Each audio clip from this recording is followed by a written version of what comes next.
Assalamualaikum warahmatullahi wabarakatuh.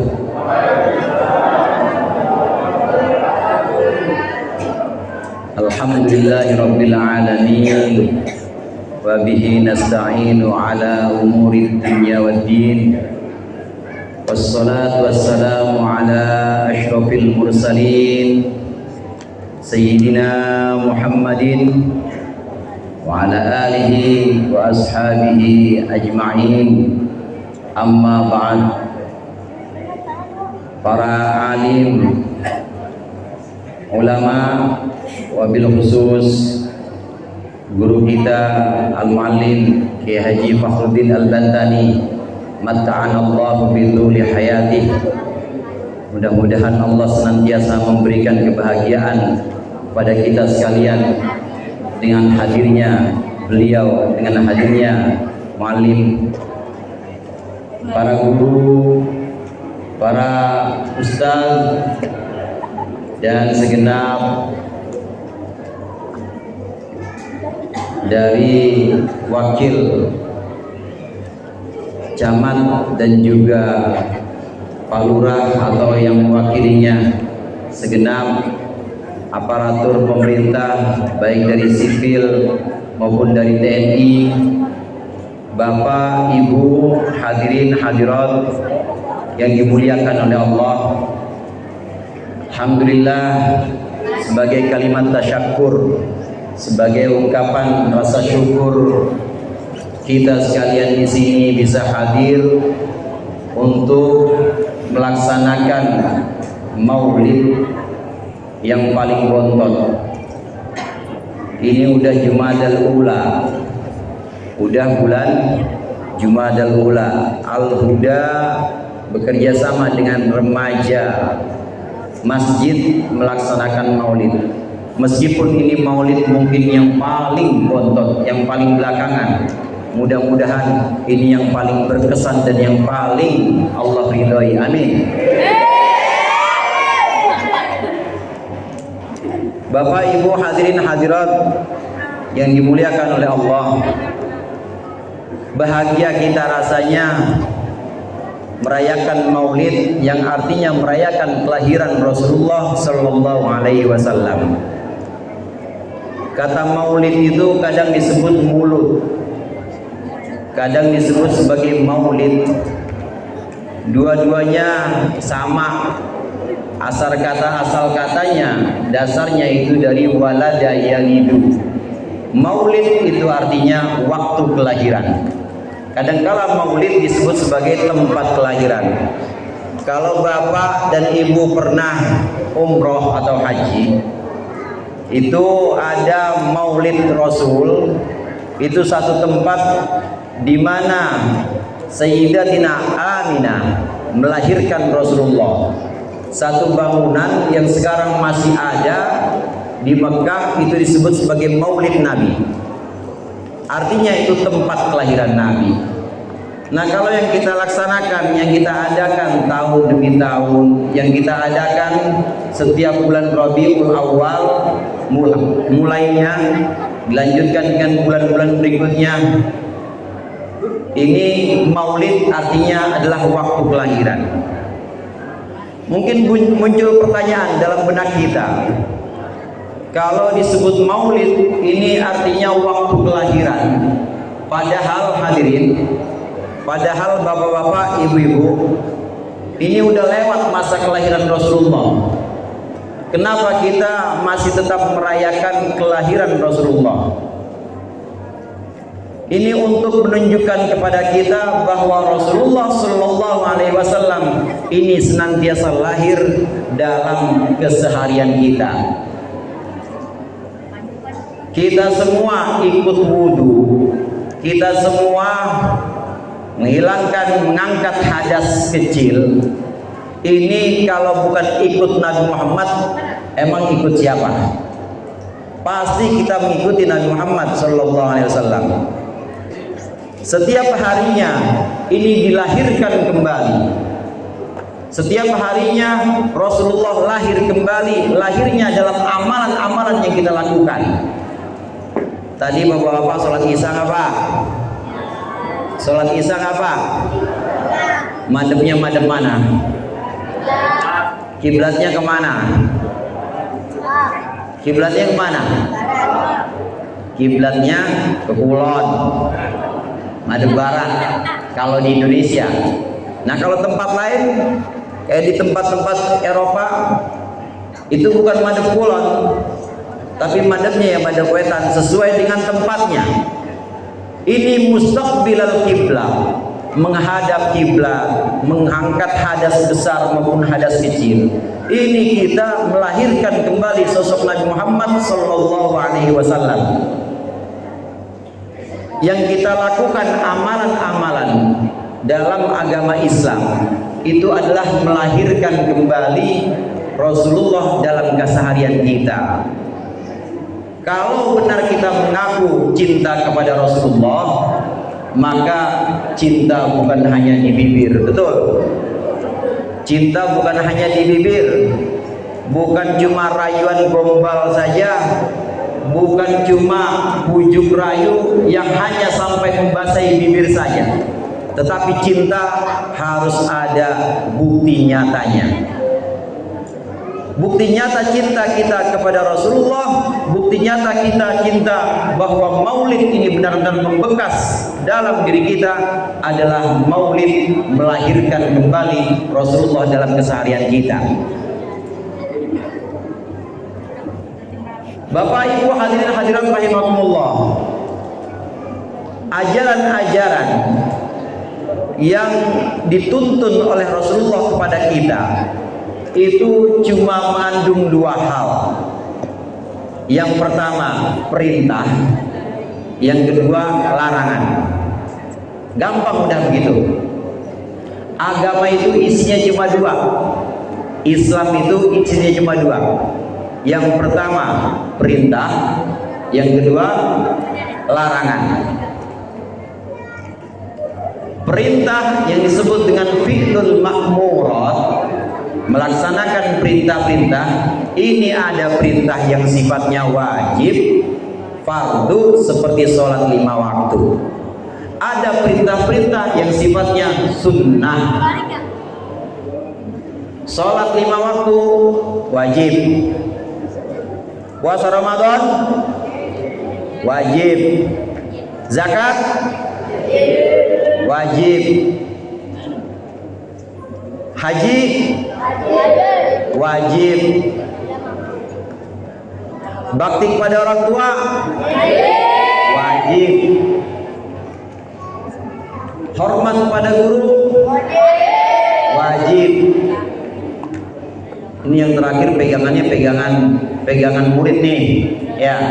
Hormat kepada guru pegangannya murid kudu hormat kepada guru. Emang kagak boleh guru megang yang terakhir Ustaz?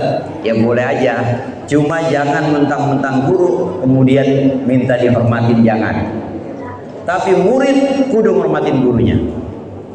Nah, ajaran-ajaran yang sifatnya wajib ini sebagai pokok dalam agama Islam. Ini wajib kita laksanakan, harus kita penuhi. Nah, di samping ibadah-ibadah, di samping amalan-amalan yang wajib, ada amalan-amalan yang sunnah. Kadang sunnah ini disebut dengan tatawwu, kadang disebut dengan mustahab, kadang disebut dengan nafal. Bapak Ibu saudara sekalian yang dirahmati oleh Allah, amalan-amalan wajib saya tahu kalau orang kampung Dukuh mah yang wajib pasti nggak pernah kelewat, betul? Pasti yang wajib semuanya full, betul? Saya tahu masjid di sini kalau jamaah subuh sampai keluar-luar sendalnya, nggak ada yang dibawa masuk. Yang wajib subuh, zohor, asar, maghrib, isya, saya yakin orang sini mah semuanya udah full semuanya. Puasa Ramadan full, kecuali ibu-ibu. Dari ibu-ibu ada kecuali lagi, kecuali yang udah mana pos, yang udah nggak dapat bisa full juga.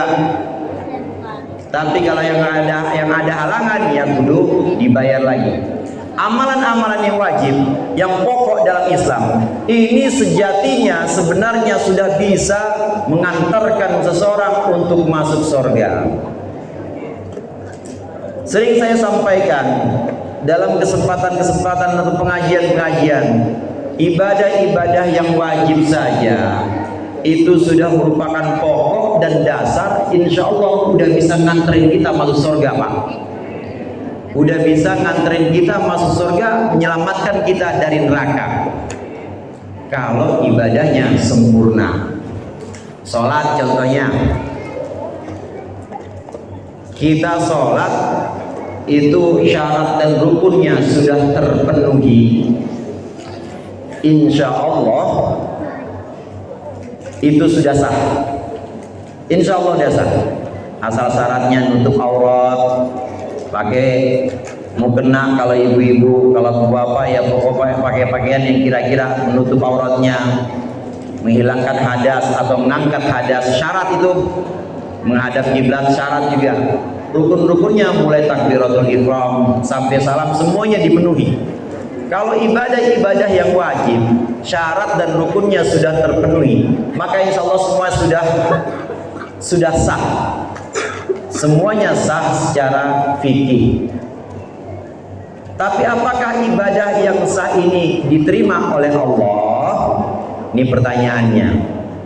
Apakah ibadah kita yang sudah memenuhi syarat, rukun-rukunnya sudah sempurna semua, apakah diterima oleh Allah? Kira-kira gimana, Bu? Tadi sholat Isya kira-kira diterima nggak, Bu? Pak, sholat Isya kira-kira diterima apa enggak? Kalau sah, insya Allah sah ya. Ada yang sholat Isya tadi pakai celana pendek, sholat Isya nggak pakai wudhu gitu, insya Allah syaratnya udah, rukunnya udah sah berarti. Tapi apakah diterima oleh Allah?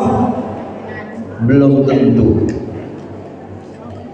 Seluruh ibadah wajib asal sudah memenuhi syarat dan rukunnya, insya Allah sudah sah.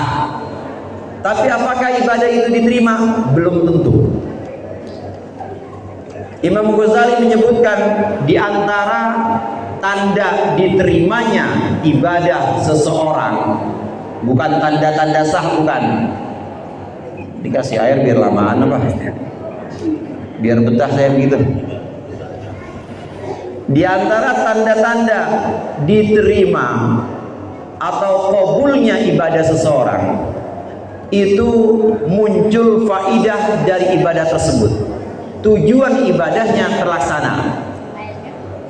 Salat tujuan ibadahnya innas sholata tanha 'anil fahsya'i wal munkar. Sesungguhnya salat itu mencegah perbuatan keji dan mungkar. Ada orang salat, syarat-syaratnya sudah terpenuhi, rukun-rukunnya sudah terpenuhi. Apakah sudah qabul? Apakah sudah diterima? Lihat-lihat.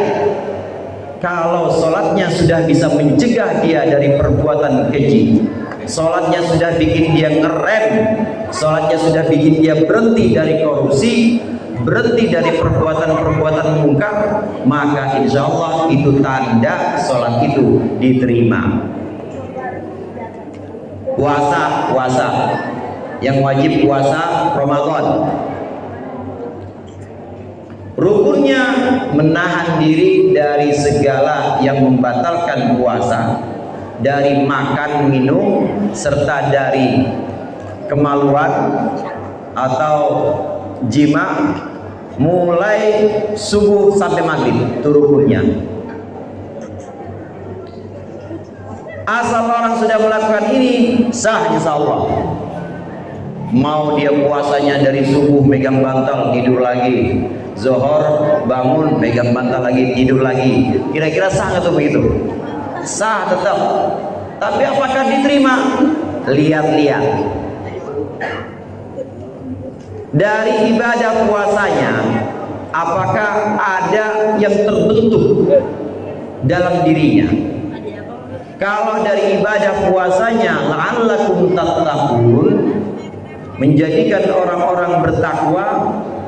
Dari puasanya dia semakin takut kepada Allah, meskipun gak diliatin sama guru, meskipun gak diliatin sama Pak Lurah, Pak Camat, tapi dia ngerasa diliatin oleh Allah, karena dia sadar CCTV Allah nggak pernah mati, lebih dari CCTV buatan manusia.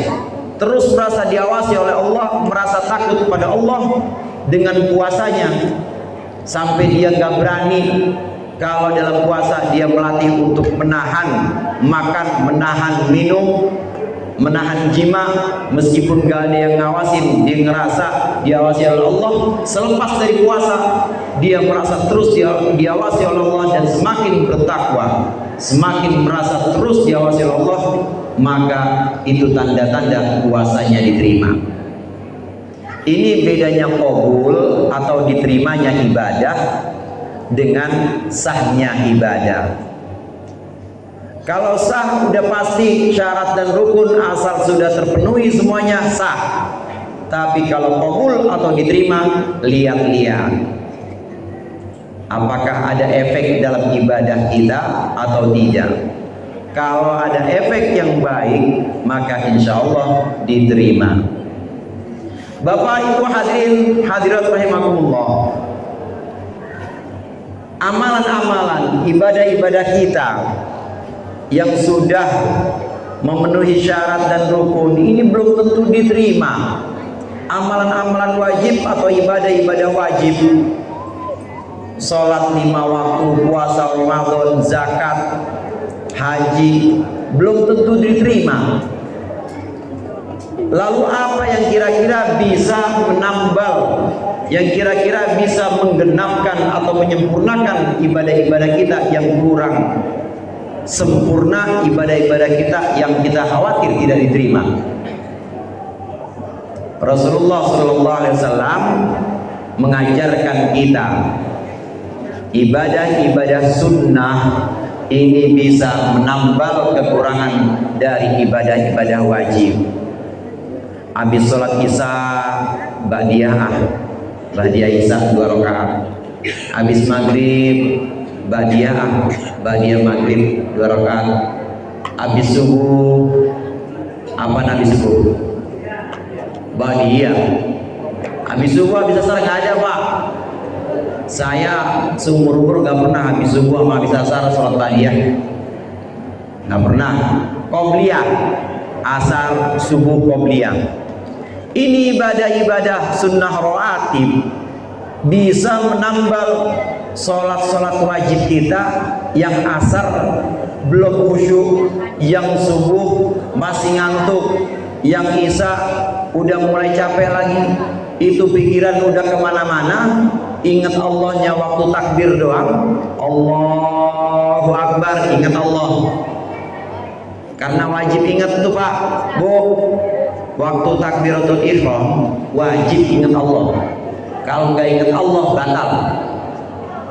Karena dalam takbiratul ihram hati kita niat, lisan kita Allahu Akbar, hati kita usolli fardul isya'i, hati kita aku sholat fardu isya. Harus begitu tuh. Kalau lisan Allahu Akbar, hatinya kosong. Kalau lisan Allahu Akbar, hatinya ke snack, hatinya ke sendal, hatinya ke TV, nggak sah. Ulang lagi takbirnya. Minimal ingat Allah secara fikih itu minimal ketika kita takbiratul ihram. Nah selepas itu doa iftitah, baca Fatihah, lupa semuanya. Nah bagaimana kita bisa menambal kekurangan-kekurangan ibadah fardu seperti sholat ini? Maka bisa ditambal dengan ibadah sunnah sholat. Sholat qobliyah, ba'diyah kita bisa menambal sholat fardu kita. Sholat duha kita bisa menambal sholat fardu kita. Sholat tahajud kita ini bisa menambal kekurangan-kekurangan dalam sholat fardu. Sholat fardu kurang khusyuk, sholat fardu tengok-tengok aja, lagi sholat ada yang telepon. Ini semua kurang sempurna, maka bisa ditambal dengan ibadah-ibadah yang sunnah dari jenisnya. Kalau jenis ibadah yang ini tambal adalah jenis fardu, jenis sholat, maka yang nambal adalah sholat sunnah. Kalau jenisnya jenis puasa seperti puasa Ramadan, maka ketidaksempurnaannya ditambal dengan puasa sunnah juga, seperti Senin Kamis, puasa Syawal dan lain sebagainya. Bapak Ibu hadirin hadirat rahimakumullah, demikian Rasulullah mengajarkan. Ini yang tadi di awal saya sebut melahirkan kembali Rasulullah dalam keseharian kita. Kalaupun bulan Maulid sudah berlalu, sudah hampir Rajab, tapi kita tetap menghadirkan atau melahirkan kembali Rasulullah, karena artinya Maulid itu adalah kelahiran. Kita lahirkan kembali Rasulullah dengan amalan-amalan wajib yang beliau ajarkan kepada kita, dengan amalan-amalan sunnah yang beliau tuntun kepada kita untuk menambal yang wajib-wajib. Satu riwayat menyebutkan bahwa ibadah sunnah seperti sholat qobliyah atau sholat sunnah lainnya, ini bandingannya dengan sholat fardu 70 derajat. Gampangannya begini Pak, Bu, kalau sholat sunnahnya 70 rakaat, maka itu baru bisa nambel, baru bisa menyempurnakan 1 rakaat. Itu nanti tapi di akhirat 70 derajat atau 70 kali lipat ibadah sunnah sebanding dengan 1 ibadah wajib. Artinya pertama yang bisa kita ambil, ibadah wajib bagaimanapun derajatnya tetap lebih tinggi dibanding ibadah sunnah. Sholat zuhur wajib apa sunnah Pak? Wajib. Dibanding dengan sholat sunnah duha, meskipun duhanya itu 8 rakaat, tetap tinggian sholat zuhur, karena bandingannya ibadah sunnah 70 kali, ini baru bisa sederajat atau baru bisa setara dengan ibadah fardu 70, dan ini bisa ditambal nanti di akhirat, bukan di dunia. Kenapa Rasulullah menyebutkan seperti ini? Hanya di akhirat saja, bukan di dunia. Nanti kalau di akhirat ada sholat-sholat kita dari barisan sholat fardu, dari kelompok sholat fardu yang masih kurang, maka ditambal dengan sholat duha kita yang 8 rakaat, ditambal dengan sholat tarawih kita yang 20 rakaat, semua ditambal dengan ibadah sunnah di akhirat, bukan di dunia. Kenapa demikian Rasulullah sampaikan? Karena kalau di dunia nanti bisa buat akal-akalan. Gua ogah sholat fardu, mendingan gua sholat sunnah aja. Kan katanya 70 banding 1, biarin deh gua sholat sunnah biar banyakan, tapi nggak mau sholat fardu. Lah emang bisa Bang? Gimana Bang? Sholat aja di Mekah, di Masjidil Haram, itu kan ribuan kali lipat buat bayar sholat fardu. Nggak bisa tetap Pak, nggak bisa tetap Bu. Di dunia yang fardu tetap fardu, nggak bisa ditambal pakai sunnah. Yang sunnah tetap sunnah, derajatnya tetap di bawah yang fardu. Yang disampaikan oleh Rasulullah bahwa sunnah ini bisa menambal ibadah-ibadah wajib dari jenisnya, ini nanti di akhirat. Kekurangan-kekurangannya nanti bisa ditambal hanya di akhirat, bukan di dunia. Oleh karenanya nggak bisa orang yang sudah wajib zakat, yang udah wajib zakat nih, ini rata-rata mustahik apa muzaki di sini? Muka-mukanya sih ya ada yang mustahik, ada yang muzaki dah. Mustahik itu Bang, mustahik itu yang nerima zakat. Kalau muzaki yang zakat, orang kaya muzaki itu. Kalau mustahik yang nerima. Jadi tidak bisa orang yang sudah wajib zakat kemudian dia menambal zakatnya dengan sedekah aja, Jumat berkah, Jumat berkah, Jumat berkah, tapi padahal dia masih punya kewajiban zakat dari perdagangannya, dia masih punya kewajiban zakat dari investasi emasnya. Dia punya emas, nggak mau dia keluarin, yang penting Jumat berkah, nggak bisa tetap.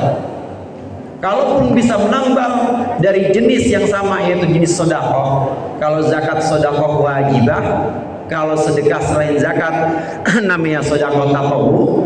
Kalaupun bisa menambah, ini nanti di akhirat. Kenapa Rasulullah sampaikan nanti di akhirat? Supaya nggak pada akal-akalan.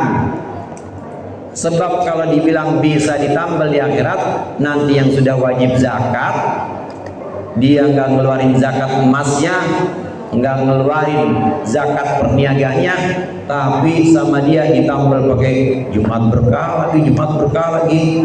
Mana nasinya cuma nasi doang sama ayam, nggak ada apa-apanya, nggak akan bisa ditambal di dunia ini.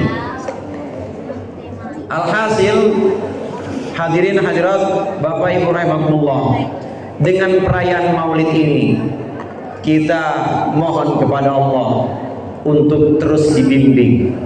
Allah memberikan taufik kepada kita untuk bisa melahirkan kembali Rasulullah, dalam arti kita melahirkan kembali ajaran-ajaran Rasulullah.